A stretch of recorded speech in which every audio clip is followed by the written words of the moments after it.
자, 이번에는 여러분하고 완화삼 모골에게라고 하는 조지훈의 작품을 또 보도록 하겠습니다. 조지훈 선생님 하게 되면은 여러분 1940년대를 대표하는 40년대, 50년대 그러니까 광복 이전 이후를 대표하는 이러한 인물이라고 볼 수 있죠. 그래서 우리 그 기억나시죠? 1945년 그때 이제 청록파 시인으로 얘기했던 게 이제 박두진, 박목월, 그 다음에 조지훈 이런 선생님들이 있었다라고 하는 측면. 그 중에 바로 여러분들이 보시는 게 바로 조지훈 선생님입니다. 그러니까 하나의 이런 자연적인 이런 그 일제강점기가 사실은 이제 일제강점기 때로 활동을 하였습니다. 그래서 나라의 이러한 슬픔, 이런 안타까움 이야기를 많이 하셨죠. 하지만 이것을 무엇과 자연적인 것과 이렇게 매칭시켜서 그 다음에 또 역시 광복 이후에도 이런 나라를 다시 되찾았지만 문제는 이제 좌익과 우익의 다툼으로 인해서 그러한 그 모습이 너무나 안타깝다. 그렇기 때문에 이제는 우리가 그 옛날 정말 우리가 정말 뭐 아담과 이브가 얘기할 정도로 그 정도로 이제는 그 모든 것을 갖다가 다 드러낼 수 있는 이러한 시절, 그러한 시절로 순수했던 이러한 깨끗하고 아름다웠던 이러한 시절로 되돌아갔으면 좋겠다라고 하는 의미를 담았던 분들이 바로 이분들이다라고 볼 수 있을 것 같아요. 자, 그래서 아무래도 조지훈 선생님 같은 경우도 그러한 의미의 시들을 좀 많이 쓰셨던 그런 분입니다. 이 작품은 1946년 4월 달에 이렇게 그 발표된 작품이라고 되어 있는데요.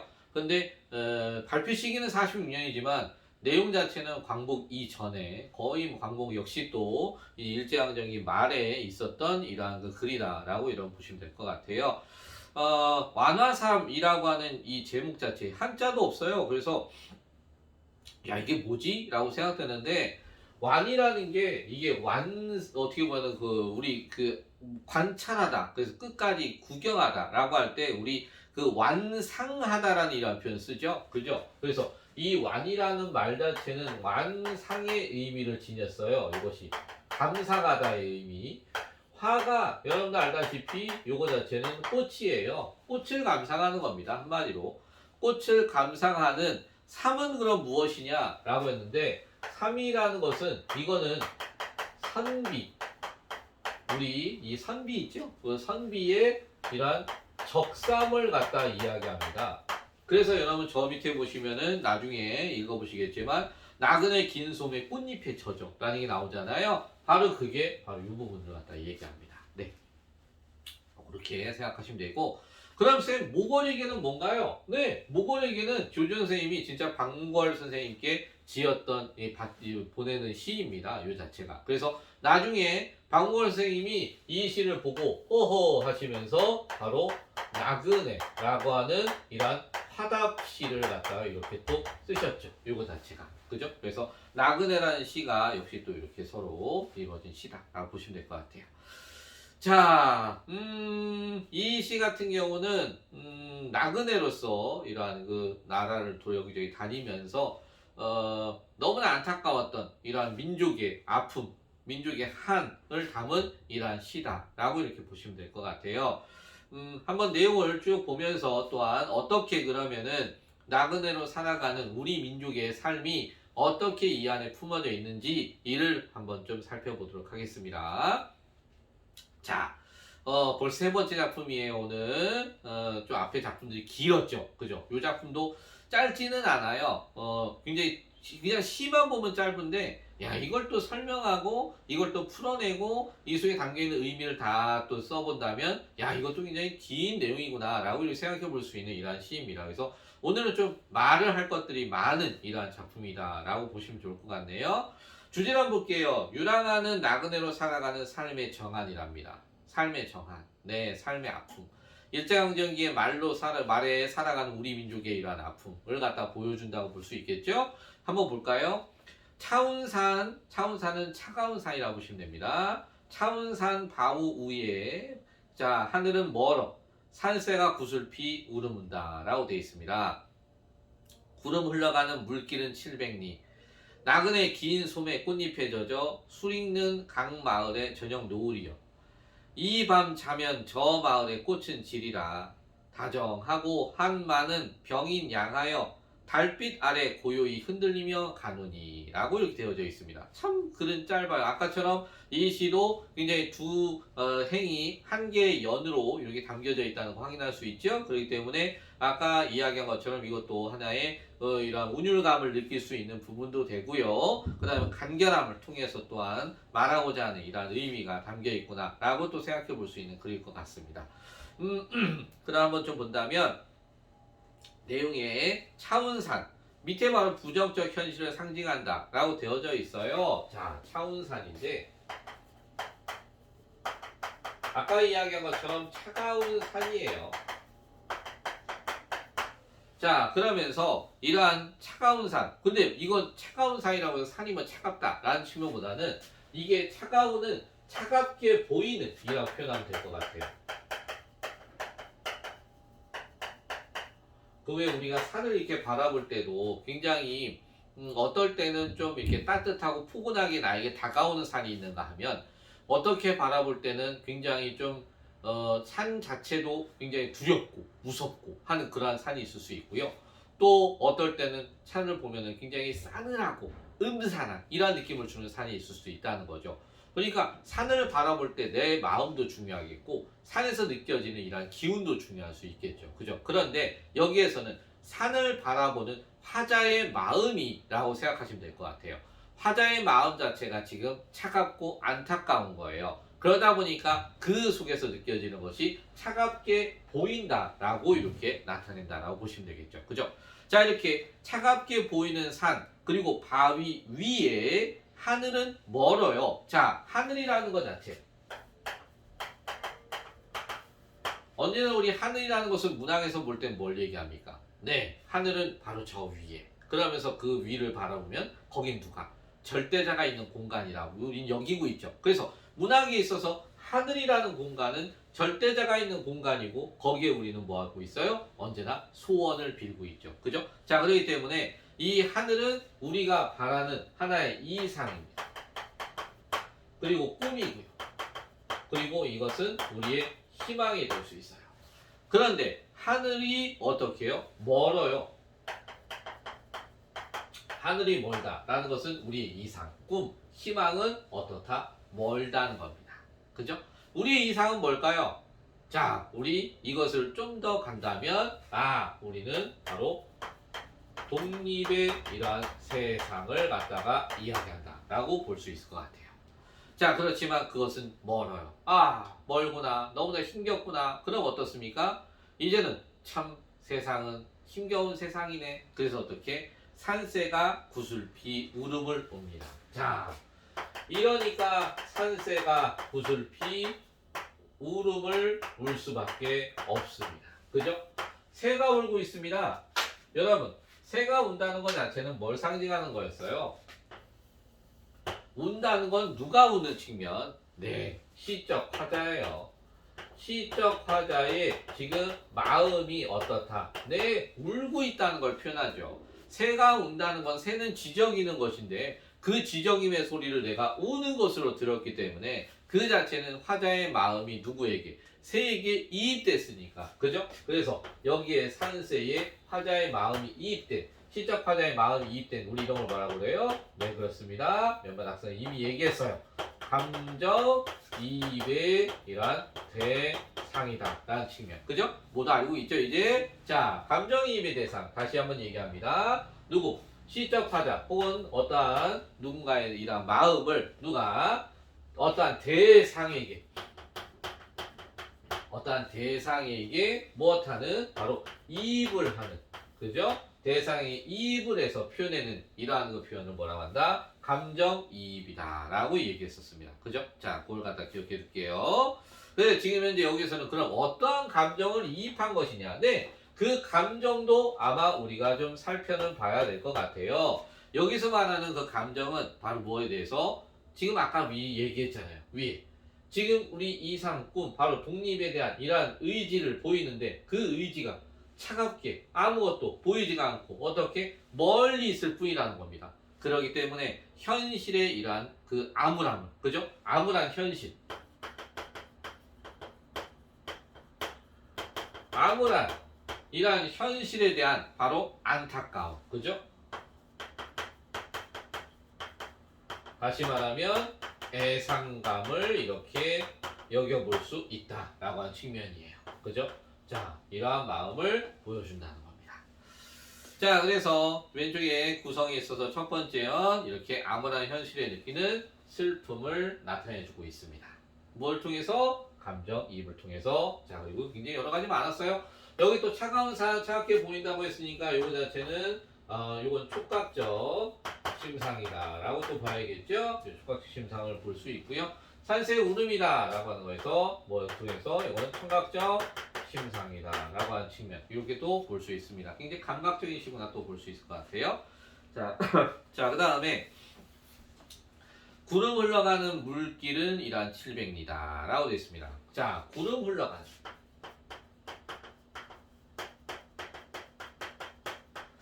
구름이 흘러간다 라고 했는데요. 이건 누구의 모습과 같아요? 그냥 흘러가듯이 걸어가는 바로 누구? 시적하자. 바로 나그네. 그래서 나그네의 이러한 방랑의 모습을 표현했다고 볼 수 있겠죠. 그죠? 그래서 나그네의 이러한 방랑이처럼 구름 흘러가는 물길은 700리. 자, 구름이 흘러가고요. 물길이요. 물길도 뭐하고 있어요? 물도 흘러가고 있어요. 그런데 물이 흘러가는 그 길이 얼마나 된대요? 700리다.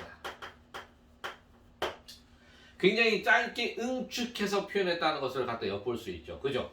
구름 흘러간다. 그리고 물길 700리다. 야, 이게 무슨 얘기야? 라고 하시지만 지금 나그네가 지금 가고 있는데 누구처럼? 구름처럼. 구름이 또한 나그네를 보여주는 이러한 흘러가고 있는 것처럼 보여주는 그다음에 또 하나 물길도 뭐하고 있다? 흘러가고 있다 라는 것을 이렇게 엿볼 수 있다는 것이고 얼마나? 700리를 가고 있다 라고 하는 그렇다면 구름도 어떻게? 700리를 흘러가는 것으로 엮여볼 수 있다는 거죠. 그죠? 요 하나를 통해서 모든 게 이렇게 서로서로 얽히고 설키는 모습 볼 수 있을 것 같아요. 자, 어쨌든 이렇게 나그네가 걸어가야 되는 뭘 보였습니까? 네, 700리는 여정입니다. 지금 이렇게 본다면 나그네가 흘러가는 여정, 나그네가 방랑하는 여정이다 라고 볼 수 있다는 거죠. 그래서 조국 상실로 인해서 이 속에는 조국의 상실로 인해서 방랑하고 있는 나그네의 여정이다 라고 이렇게 보시면 될 것 같아요. 네, 그렇습니다. 그래서 여기에 나온 700리 언제나 우리가 이런 게 몇리, 뭐 10리, 100리, 1000리 나오면은 이게 거리감을 뜻하는 거였어요. 그러니 바로 누구의? 나그네. 그죠? 바로 뭘 보인다? 심리적인 거리감을 보인다. 조국 상실로 인한 안타까운 여정을 갖다 심리적으로 700리다 라고 표현했다는 거죠. 그죠? 그래서 미연의 정처 없는 나그네 유랑의 길이다 라고 이렇게 보시면 될 것 같습니다. 되셨죠? 자, 그럼 이번에는 세 번째 형 갑니다. 나그네 긴 소매 꽃잎에 젖어. 아까 뭐라고 했어요? 제가 바로 요 글의 제목과 연결되는 것이다 라고 했었는데 자, 보시면 나그네 긴 소매 이것이 뭐 플러스 꽃잎에 젖어. 그렇다면은 이것은 인간과 꽃잎, 자연과 아하, 요 자체가 어떻습니까? 네, 합의를 이루고 있구나 라고 이렇게 볼 수가 있겠죠. 그죠? 자, 그러다 보니까 거기에서 자연과 어떻게 나그네 자연과 합의를 된 경지를 보여준다. 그래서 완화삼이라는 제목과 긴밀히 연결되는 부분이 바로 여기입니다 라고 밑에 이렇게 적혀져 있죠. 그죠? 네, 그렇습니다. 수릭은 강마을의 저녁 노을이여 라고 되어 있어요. 자, 수릭은 강마을의 자 이러한 저녁 노을이요.